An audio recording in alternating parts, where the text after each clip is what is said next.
Hello everyone, my name is Hassan and welcome back to Mo's Medical. Alright, so it's been a while since I saw most of you guys, so yes, welcome. So today we're going to be talking about what you should know before going to a Caribbean medical school.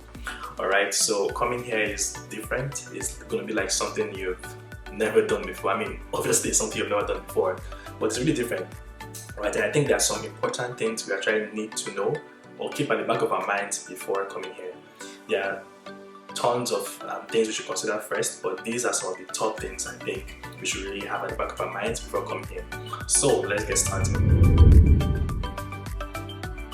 Number one, it is not a vacation, guys. Okay, so coming here, you're going to see the nice beaches, you're going to see the bars, the parties, the concerts, the fete and all of that, but always have it at the back of your mind that this is not a vacation. Okay, you are coming here for a serious business. Okay, it's okay to have fun here and there once in a while, but that should not be your main priority. And it's very easy to get carried away. So, but if you have it at the back of your mind that you're not here on vacation, I think that's going to go a very long way in helping you stay focused. Again, like I said, feel free to have fun here and there, maybe after an exam or just distress, but do not make that your main priority. So number two, make sure your university or your medical school is accredited. So I've not enlisted the different accreditational bodies out there for you to look out for, but that's something you should research on your own and find out the different accreditations your school needs to be for their graduates to be eligible to practice in the States or Canada. Okay, so don't just go to a school blindly, because trust me, there are a lot of schools here in the Caribbean. Okay, and in my last video I mentioned the top 5 ones.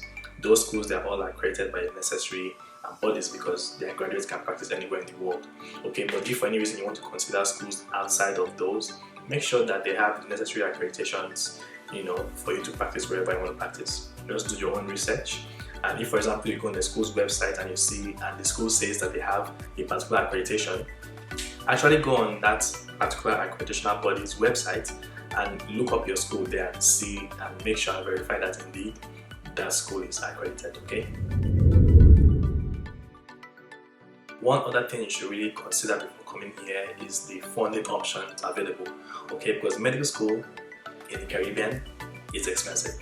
Right? You have your tuition, you have your feeding, you have your housing expenses. So these are things that are really expensive, and you have to make sure that coming here as a student, you are eligible for some sort of funding. I know some of the US students, there's something they call Title IV funding. My school, MUA, our students are eligible for that.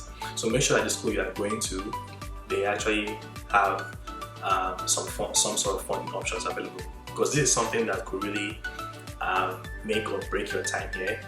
You could run out of funds very quickly, family could get stuck in one issue or the other, but if you have that option to get loans from whatever body or government, that's really going to come in handy for you. Alright, on the Canadian side of things, unfortunately we don't get that much from our government. We get OSAP and we get just about 9,000 Canadian dollars. Again, this is for my own school, right? So for those of us who are coming from Canada, some of us tend to just pay out of pocket or apply for private loans from banks and stuff. Alright, so this is something you should consider. So do your research again.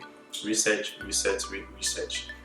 Right, so make sure that you have some sort of funding options available. Okay, plan ahead, think ahead. Don't just think for your first semester. Make sure you have a robust source of income or funding coming from somewhere that will sustain you for at least basic sciences, because that's going to be something that's really important. Alright, so another thing I think is important for you to ask yourself before coming here is, can you actually cope being away from family and the lifestyle you're already used to? Because a lot of people come here, they leave their spouses, they leave their kids, they leave their jobs and their businesses, okay? And a lot of the time, or not a lot of the time rather, some of the time, some of these people cannot cope leaving these things behind. Okay, some dads and moms come here, but after a while, mid-semester, they have to go back because they're missing their kids, right? So I think it's worth taking the time to introspect. Ask yourself if you can actually live away from your family for a sustained period of time. This is another reason why some people drop out as well too, because they come here, they get homesick. Some people have never lived alone. Some people have never taken care of themselves before, right? So if you are coming to a Caribbean medical school, keep this in mind and make sure you ask yourself if you can cope being away from family. Can you actually take care of yourself? Can you cook? Can you clean? Trust me, this seems like basic things, but not a lot of people can do them, right? And when they come here, things are just a mess. They can't focus and all of that, and they have to, before you know it, they have to go back. So actually think about these things and ask yourself genuinely if you can cope being away from family, because you're going to be away from family and you're going to have to study alongside, right? So you don't want anything to distract you. So ask yourself this question, think about it, and be honest with yourself. And if you feel it's something you can do, by all means, you are very much welcome. Can you actually practice back in your preferred state or country? This sort of ties hand in hand with the accreditation I mentioned earlier. So do some research to find out if a degree from that Caribbean medical school will render you eligible to practice medicine in your preferred state or country. I know in the US, sometimes you can practice in certain states but not the others because of where you went to medical school. So actually do the research by yourself. Go on the website, go online, and research to see if a degree from the med school you plan on going to will allow you to go back home to your preferred state or country to practice. Because if, for example, you come here, you spend all that money, you spend all that time, but you can't practice in your preferred state or country, then it might be sort of a futile effort. So take time to do that research before applying, so that when you actually graduate, you are not going to get stuck. Okay. So one more thing I think everyone should know before coming here is that coming to medical school in the Caribbean is not easier. Okay, I think there's this notion that schooling in the Caribbean is like the easier route, but it's not really easier. If at all, it's more challenging studying in the Caribbean than studying in the States or Canada. We take the same amount of, we have the same sort of workload, we have the same courses.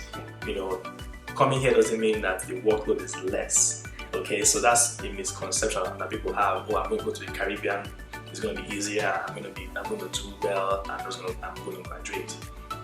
So that's not the case. So it's actually challenging studying in the Caribbean. The workload is crazy. You have to keep studying every day, you have to keep, keeping up with the materials, so you're not going to fall back. So it's challenging, all right? So before you come here, don't have the idea that it is easier. It is not easier, right? So when you're coming here, come here with a mind to succeed, with a mind to stay focused, and a mind to be the best doctor you're ever going to be, okay? Alright, so that's going to be it for this video. So thanks again for tuning in. If you have any questions, any comments, any concerns, feel free to message me directly or just comment below, and I'll do my best to answer them as best as I can. So thanks again for tuning in, and I shall see you guys in the next one. Bye.